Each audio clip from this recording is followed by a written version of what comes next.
I always pick the same corner in that tiny bookstore near campus, the one with the cracked bell above the door that jingles every time someone walks in. Mornings are quiet, except for the soft hum of the heater and the faint smell of coffee drifting in from the cafe next door. I come here more for the routine than the books. It's easy to forget the rest of the world when I'm flipping through a well-worn spine. She was there that morning, standing by the poetry section, bending slightly to examine a collection of Neruda. Her hair had a few strands catching the light, soft like she hadn't tried too hard to make it perfect. I thought I'd pass her by, but something made my eyes linger, the way her fingers traced the edge of a page, careful, almost reverent. "Same cappuccino?" she asked without looking up when I finally reached the counter. I blinked. That small, soft question was odd. We didn't usually talk. Not really. Just a few nods, a shared laugh over the mess someone left near the magazine rack. But she remembered my order. That tiny detail made me feel like the world wasn't completely out of reach. "Yeah. With an extra shot," I said. My voice came out quieter than I intended. I noticed my hands fidgeting with the strap of my backpack, twisting it until my knuckles ached. She smiled then, slow, almost apologetic, and it made the corner of her eye crease like she wasn't expecting to be noticed. She handed me the coffee, and our fingers brushed. I jerked slightly, and she laughed softly, not mocking, just acknowledging. I wandered toward the poetry section, trying not to stare, but I found myself watching her too. She had a way of tilting her head, thinking, lips pressing together, like she was solving a puzzle only she could see. I tried to focus on a book, anything, but the words blurred. I kept noticing the small things, the twitch of her thumb, the way she shifted her weight, the quiet tapping of her pen as she signed a receipt. I remembered my phone sitting in my pocket, a half-written text to someone who would never see it. I'd left it there for hours yesterday, stared at it, then put it down again. A habit, more than loneliness, just a string of unfinished thoughts, waiting. "You're quiet today," she said suddenly, and I nearly dropped the book. She was standing closer than usual, eyes soft, curious. Not judgmental. Just noticing. Just thinking," I said. I cleared my throat, glanced down at my hands. One of them fiddled with the napkin under my coffee cup, folding it over and over, like I could somehow fold away the tension I felt. Her eyes didn't leave mine, though. And there it was, a moment, a fraction of a second that felt too long, and then she said quietly, "Don't pretend you don't want me." I choked on the words, but not because I was shocked. I wasn't entirely. More like they fit into a puzzle I didn't even realize I'd been piecing together. My stomach tightened, my fingers stilled, and I had no idea if I should look away or lean closer. She picked up her bag, glanced toward the door, then back at me, like she was testing me, waiting for a response I didn't know how to give. I sipped my coffee, the warmth failing to reach the sudden chill in my chest. My hands rested on the table, quiet, empty, and I realized the day had just changed, though everything else looked exactly the same. She left. I watched the bell swing shut behind her. And in that hollow quiet, my phone buzzed. A message, time-stamped only a few seconds ago. I opened it, my thumb hovering, because I didn't know if I wanted to see what it said. I didn't answer the message right away. I set the phone down, let the heat of the coffee seep into my palms, and stared at the steam curling above the cup. By the time I looked up, she was back at the poetry section, pretending to read but glancing my way every few seconds. "Do you ever come here just to not be at home?" she asked, voice low, almost casual, though the corners of her mouth twitched like she was holding something back. I shrugged, fumbling with the napkin again. "Sometimes. It's quieter than my apartment." She nodded, understanding more than she let on. "I get that. Quiet is underrated. Most people don't even notice it." We wandered together between the shelves, our hands brushing over book spines in ways that were accidental but deliberate enough to make me catch my breath. I wanted to say something, anything, that wouldn't make me sound foolish or intrusive. "You have a kid?" I asked, surprising myself. The words slipped out before I could stop them. She paused, thumb tracing a faint crease on the book she was holding. Yeah. 15. He's mostly grown up, thankfully. There was a hesitation there, a weight I couldn't name. I guess that's part of why I noticed things like yours. I swallowed, felt the knot in my chest tighten. There it was, the invisible boundary, the one I'd ignored in my quiet imagining of us. Friend's sister, older woman, divorced. The puzzle pieces I hadn't wanted to arrange were right there in front of me, sharp and unavoidable. I nodded, letting silence stretch between us as we drifted toward a small reading table near the window. I watched her hand settle on her cup of tea, the steam fogging her glasses slightly.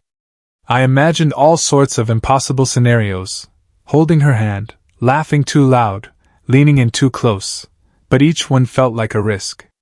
A risk I wasn't sure I was ready to take. I sometimes write letters to myself, she said softly, not looking at me. Never send them. Just things I want to remember, or maybe things I shouldn't forget. Her words hung in the air, and I realized she wasn't talking about the letters at all. She was talking about herself, about what she carried quietly. And suddenly, it wasn't just the books or the coffee or the accidental touches that held me there. It was her. I wanted to say something, but my throat felt dry. So I did the only thing that seemed possible. I poured her another cup of tea from the pot I'd carried over, careful not to spill, careful not to speak. She looked up, just for a moment, and her eyes met mine. The gesture was small. Nothing grand. But the way she held my gaze, soft, approving, almost teasing, made my heart hammer in ways I couldn't justify. It was a promise, and a warning, wrapped up in the tilt of her head and the faintest curve of her smile. And in that instant, I knew that every quiet moment, every tiny brush of fingers or shared glance, had already begun to shape something we couldn't entirely control. I didn't see her for 2 days. Classes, errands, the quiet hum of my own apartment. It was like the world had folded in half and left me staring at the empty corner of the bookstore. I kept telling myself it was nothing, that it was just timing. Routine. But when I walked in Thursday morning, she was there, sliding a stack of returned books onto the counter. She looked up, caught my eye for a fraction of a second, and I felt that familiar pull in my chest. "Morning," I said, voice low, unsure if I'd say anything else. "Hey," she replied, moving behind the counter, busying herself with receipts. Her fingers lingered over the paper for a moment too long. I wanted to go over, wanted to ask if she'd, what? If she missed me? If she thought about me like I thought about her? Instead, I lingered by the poetry section, pretending to read, pretending my pulse wasn't racing. A friend of mine, someone who worked part-time here, walked in, talking about some campus assignment. She waved, and I waved back, but the interruption left her hands hovering over the books, a subtle pause, like she wasn't sure if she should speak to me or step away. We ended up sitting at the small table near the window. She brought tea again, and I noticed the way she positioned her cup carefully, almost defensively, as if creating a small boundary between us. I wanted to move closer. Just a little. But every inch felt like stepping off a cliff. "You've been quiet," she said finally, eyes flicking to mine then down again. The pause was loaded. I couldn't tell if she was accusing me, teasing me, or just noticing. I don't know," I said, twisting the strap of my backpack, trying to keep my hands busy. My fingers caught hers briefly as I set the bag down. The contact was accidental. Or maybe not. She didn't pull away though, and the silence that followed felt louder than any words. I imagined what it would be like to reach for her hand, to brush the hair from her face, to lean in and stop. Just before the line. My chest tightened. My mouth opened, but nothing came out. She looked at me then, really looked, and I could see it in her eyes, that same hesitation, the same quiet questioning. We were both waiting, either wanting to be the first to step too far. The moment stretched. I could feel my heartbeat in my throat. The air smelled faintly of old books and tea, and her breath caught slightly when she shifted closer to reach for a pen. And then it happened, an almost confession, a shared brush of lips that never fully met. My hand hovered near hers, trembling slightly, and her gaze flicked down to it, then back to mine. Either of us spoke. We didn't need to. Everything had already been said in that pause, in the small, fragile electricity that hung between us. I left soon after, walking out into the chilly morning, knowing that we were closer than ever and yet further apart than I'd ever imagined. It was raining lightly when I saw her leaving the bookstore. The bell jingled faintly as she stepped out, hood up, a stack of novels tucked under her arm. I followed at a distance, pretending I'd just remembered a forgotten errand, though really I was trying not to run into her too quickly. We ended up walking together along the narrow sidewalks, puddles reflecting streetlights. I kept my hands in my pockets, trying to slow my heartbeat, noticing every tilt of her head, the way her jacket clung to her shoulders in the damp. "You didn't answer my text yesterday," she said finally, voice quiet but steady, almost like she was testing me. I felt a twist of guilt, simple, silent guilt, like I'd failed before even trying. I was busy, I said, though I knew it was a lie. Busy with nothing. Busy with the echo of her words, the weight of what might happen if I let myself reach for her. She glanced at me, eyes sharp, like she'd seen straight through the excuses. "Or maybe you didn't want to." I stopped walking, letting the rain hit my hood. My hands curled in my pockets. I wanted to tell her everything, that I'd imagined her smile a dozen times, that the memory of her brushing against my fingers made me pause in the middle of my own day, that I'd been careful to stay on the safe side and failing at it all the same. Instead, I said, I don't know." My voice caught. She stopped too. The street felt suddenly smaller, as if the world had shrunk to this single stretch of sidewalk. Her eyes softened, and she shifted her weight, fingers brushing the edge of her book stack. "I think you do." I almost laughed, but it came out as a strangled sound. I swallowed, heart hammering. "Do I what?" "Care," she said. Just that. And everything in the way she said it, the pause before, the careful exhale, the tilt of her head, made my chest ache. I wanted to reach for her hand, to steady the trembling in my voice, to close the distance between us. I imagined it so vividly, my fingers brushing hers, the warmth of her hand fitting over mine, the quiet admission in our shared gaze. But the thought of boundaries, her child, the age difference, everything practical that should matter, pulled me back. The tension was almost unbearable, a tight coil wound around my ribs. She took a step closer, and the space between us seemed charged, like the rain itself was holding its breath. "Do you?" she asked, but the question wasn't finished. I could feel the words trailing off, suspended in the mist around us, waiting for an answer I didn't know how to give. I didn't move. I didn't answer. I just watched her, feeling the weight of every half-spoken thought, every unsent confession. And then, without another word, she adjusted her hood and started walking again, the rain masking the faint shiver in her shoulders. I followed slowly, hands still in my pockets, knowing the next step, the one that would break the quiet tension, was waiting, unspoken, between us. I didn't see her for a week. Not in the bookstore. Not at the coffee shop. Not even in the fleeting messages she used to send with little emojis that made my chest tighten. At first, I told myself she was busy.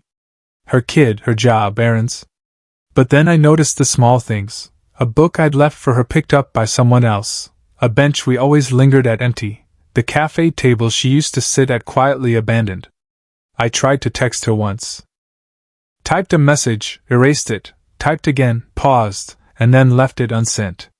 The phone sat on the counter, silent. I kept thinking maybe she didn't want to hear from me, maybe she'd realize the age gap, the risk, the impossibility of it all. When I finally saw her again, she was different. Her shoulders were tighter, eyes flicking around like she was afraid someone might see. She smiled, but it was quick, cautious, and I could feel her pulling back even as she tried to stay present. "You've been quiet," I said, voice low, hoping it wouldn't sound like accusation. "I've been thinking," she said, voice clipped. Something in her hands, A notebook she clutched too tightly betrayed the calm she tried to show. I felt a sharp twist of panic, the fragile hope I'd been holding shattering a little. What had changed? Did she regret us? Did she realize this had gone too far in her mind? You okay? I asked, noticing the slight tremor in her fingers. She shook her head almost imperceptibly. I have a lot going on. Her eyes flicked down, and I realized, a flash of understanding, there was more she wasn't telling me. Maybe an ex, maybe someone who still mattered. Maybe something I wasn't ready to hear. I said nothing. I didn't want to press. I didn't want to ruin whatever fragile connection lingered in the spaces we left for each other. So we sat in silence, tea cooling between us, the sound of the cafe and the rain outside filling the room with a dull, gray pulse. She got up first. I should go. Her voice was soft but firm. She left the notebook on the table, a bookmark peeking out like a pause in a sentence she didn't want to finish. I wanted to reach for her hand, to ask her to stay, to say that the week of absence had made every heartbeat ache for her. But I didn't. I watched her leave. The door closed with a soft chime behind her. My hand hovered over my phone, the unsent message glowing faintly on the screen. I didn't feel heartbroken. I felt paused. Like life forgot to finish the sentence. And for the first time, I wondered if the story we'd been slowly writing together was already halfway folded into the margins, waiting for something we might never say. She was sitting at my kitchen table when I got back from the grocery store, legs tucked under her, flipping through a notebook. The rain had stopped, leaving the windows streaked with pale light. I froze in the doorway for a moment, staring at her the way I always did when I didn't know if I had the right to. Hey, I said finally, voice low. She looked up, eyes widening just a little. No judgment, just expectation.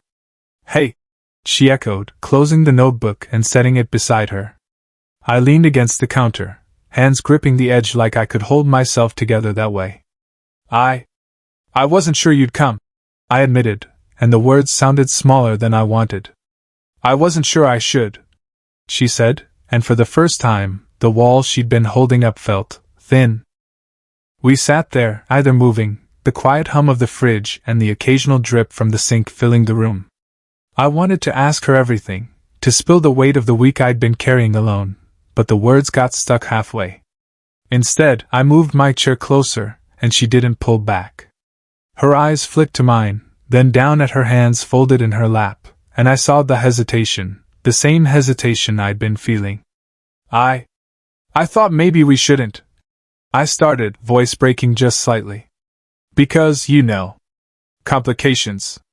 Things that matter. She nodded slowly, biting her lower lip. I know.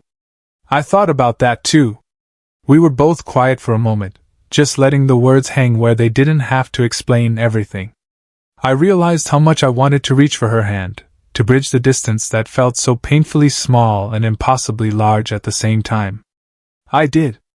Her fingers brushed mine, tentative at first, then settling. The simple contact sent a pulse up my arm, not like fireworks, but like a sigh you didn't know you were holding. I don't want to ruin anything, she whispered. Neither do I said, voice steadier now. But I can't keep pretending it's nothing either. Her eyes met mine fully, and for the first time, I saw the truth of her own longing, the way she'd been holding back, guarding something delicate. She exhaled slowly, and the tension between us softened into something fragile, honest. We didn't need more words. The kitchen smelled faintly of coffee and the groceries I'd just put away. She squeezed my hand lightly, and I squeezed back, letting it mean everything without saying a thing. Finally, she smiled. Small, almost shy, but it carried all the weight of the week, of the rain, of the silence. Okay, she said softly. Okay, I echoed. And that was it. Not a confession of forever, not a promise written in grand gestures. Just two people acknowledging, quietly, that they mattered enough to take the risk, for now. Text left unsent, fingers hovering over the screen. The bench outside the cafe empty again, the rain finally letting up. A notebook left behind, A small pause in a week that felt too long. A hand brushes mine, tentative, quiet, and for a moment it's enough. Tea grows cold, coffee forgotten. Words aren't needed, just the weight of presence, the pull of something real. A smile, soft, careful, carrying everything unspoken. And then, the door opens again, footsteps approaching. What happens next?